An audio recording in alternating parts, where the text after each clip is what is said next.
Napukpok po ako dito ng buti, dito ng bubog. Sino ba namang bata yung gustong magulpe, ganun, magkaroon ng lata yung katawan dahil lang sa isang pagkakamali. Takot kami magkamali nun dati, pero hindi talaga maiwasan kasi bata kami, nagkakamali talaga.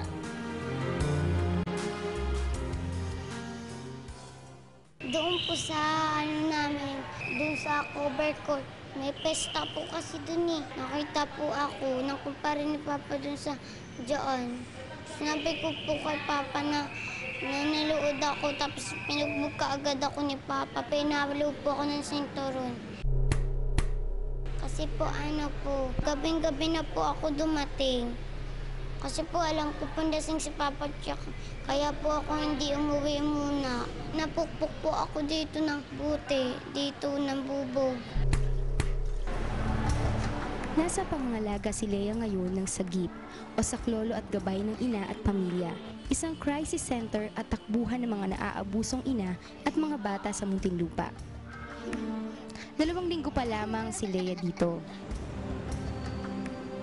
Madalas raw paluin at pagalitan itong si Lea ng kanyang ama hanggang sa umabot na sa ganitong pisikal na pang-aabuso. Naikulong ang tatay ni Lea ng ilang linggo, ngunit nakalaya rin matapos makapagpiyansa. Si Lea, sa kabila ng dinana sa ama, ay isang batang madaling magpatawad. Nakita ko na kasi Papa ko kasi hindi na siya nakakulong. Pinalabas na siya ng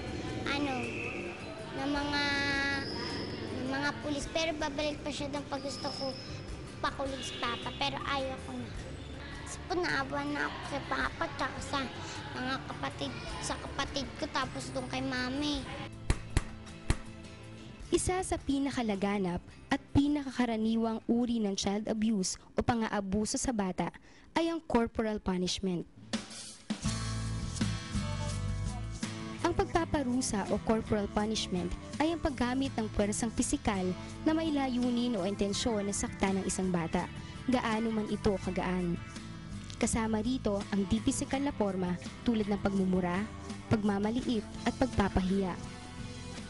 Sa oras na tumaas o lumala ang pagpaparusa at nagdudulot na ito ng pinsalang pisikal o injury sa bata, masasabi na nating physical abuse ito.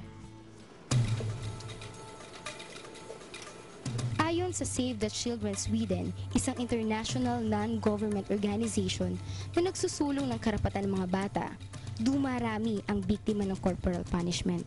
Sa huling pag-aaral ng Save the Children noong 2005, lumalabas na nag-interview kasi ang Save the Children ng hindi lang mga bata, pati mga magulang at iba pang mga adults. At lumalabas doon na 85% doon sa mga batang in-interview ang nagsasabi na sila ay naparusahan sa loob ng bahay, sa eskwelahan at sa iba't iba pang lugar. So medyo mataas, Halos 15% lang yung hindi talaga nakakaranas ng corporal punishment.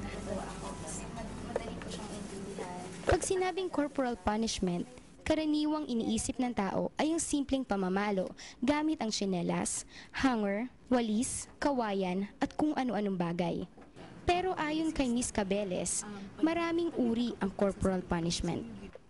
Pananabunot, pangungurot, yung ilang mga pananakit, na yung iba very extreme din, katulad ng pinapaso ng sigarilyo, pinapaso ng plancha, binubugbog. So yun yung ilang physical forms. Pero meron ding emotional and humiliating forms of punishment. Halimbawa yung minumura, yung minamaliit, yung sinasabihan ng bobo, tanga, yung pinapahiya sa harap ng mga kaibigan. Yung iba kasi, ang alam ko, pinaghuhubad at hinahayaang naka-display sa labas. Sa mga schools, maraming silang kinikwento, yung kinakalbo, yung kinakaladkad sa kalye, yung sinisigawan, yung hindi magandang pagtrato, yung parang pagtrato na walang pagrespeto.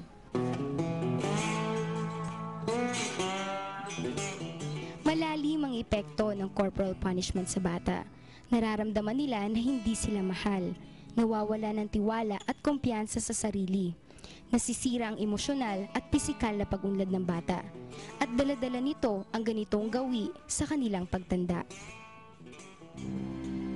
Ganito ang naramdaman ni Glessy noong 10 taong gulang siya at nakakaranas ng pagpaparusa mula sa kanyang ina. Nagagalit po ako, nagkikimkim po ako na sama ng loob kasi pwede namang daanin. Kasi ngayon ko nga lang po naisip na itong mga pagsali ko lang po sa CYO, pwede naman pong daanin sa pakikipag-usap na lang.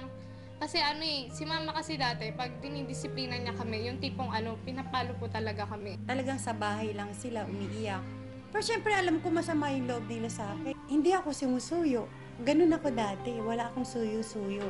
Pag sila na lang yung lumalapit sa akin.